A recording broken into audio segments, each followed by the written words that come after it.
رسول الله صلى الله عليه وسلم فرمای وما منكم من احد يتوضأ نشته تاسو کې یو کس چې هغه اودس وکړي فيسبغ الوضوء او کامل اودس وکړي پوره اودس وکړي او ثم يقول بیا د اودس نه وروسته دا کلمات وایي چې اشهد ان لا اله الا الله وحده لا شريك له واشهد ان محمدا عبده ورسوله دا کلمات وایي نو نبی صلی الله علیه وسلم فرمای الا فتحت له ابواب الجنه الثمانيه نبی صلی الله علیه وسلم فرمای د دې سړي دپاره الله رب العالمین د جنت اتوانه دروازې کولاو کړي او خلاصې کړي يدخل من ایها شاء په کومه دروازه چې بیا دا غواړي نو داخلیږي به جنت ته دا یو حدیث په بل حدیث کې راځي ابي موسی اشعري رضی الله تعالی عنه هغه حدیث کې بله دعا راغلې ده د اودس نه وروستو ابي موسی اشعري رضی الله تعالی عنه فرمایي وی اتيت رسول الله صلی الله علیه وسلم بوضوء وی ما نبی صلی الله علیه وسلم ته د اوداسه اوبه راوړلې نو فتوضأ رسول الله صلی الله علیه وسلم اودس وکړو چې اودس یې وکړو نو فسمعته يدعو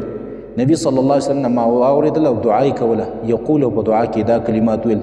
چې اللهم اغفر لي ذنبي ووسع لي في داري وبارك لي في رزقي معنی دا ده اللهم اغفر لي ذنبي یا الله زما ګناهونه معاف کړي ووسع لي في داري او زما کور په ما را فراخه کړي او وبارك لي في رزقي او یا الله زما په رزق کې برکت ورته نو کله چې نبی صلی الله علیه وسلم دا دعا وکړله نو ابي موسی اشعري رضی الله تعالی عنه فرمایي فقلت يا رسول الله وما وجه يا رسول الله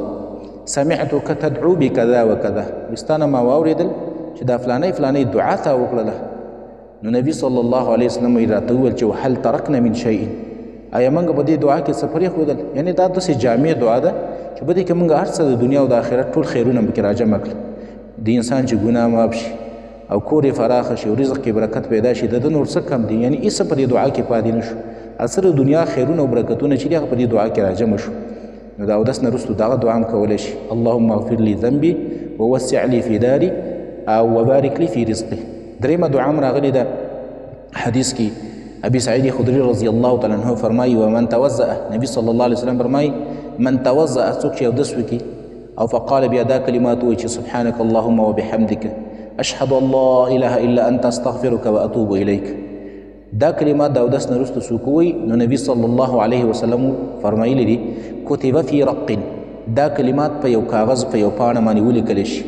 ثم طبع بطابع او بیا په پاسه مهر ولګي مهر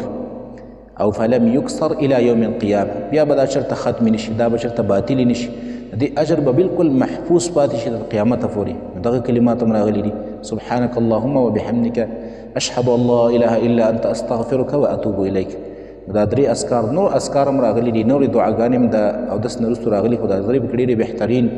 اولنۍ اشهد ان لا اله الا الله وحده لا شريك له واشهد ان محمدا عبده ورسوله دویمه دعا اللهم اغفر لي ذنبي ووسع لي في داري او وبارك لي في رزقي او درېیمه دعا سبحانك اللهم وبحمدك اشهد ان لا اله الا انت استغفرك واتوب اليك